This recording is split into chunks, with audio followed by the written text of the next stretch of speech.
បាទសួស្តីបងប្អូនទាំងអស់នេះនឹងបងប្អូនណានេះរឿងថ្មីបងប្អូនណានឹងរឿង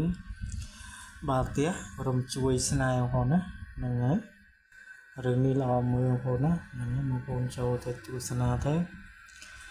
តែមុននឹងចូលទស្សនាកុំភ្លេចជួយចុច like និង subscribe channel ខ្ញុំនេះបងប្អូនណាហ្នឹងហើយបងប្អូនរងចាំយូរបងប្អូនចូលទៅប្រអប់ search ជាមួយខ្ញុំទៅបងប្អូនណាហ្នឹងហើយយើងចូលមកប្រអប់ search មក Facebook យើងសើចពាក្យថាស៊ូលោកគ្រាទីមកសានលោកគ្រាទីមក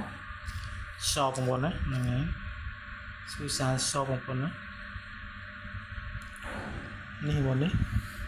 ចុចលើនឹងមកហ្នឹងហើយបន្តមកចុចទៅលើ page មកណាបន្តបងប្អូនទាញអូសខាងលើបងប្អូនណាហ្នឹងហើយនេះរឿងហ្នឹងបងប្អូនណាហ្នឹងហើយហ្នឹងហើយចូលទៅទស្សនាទៅ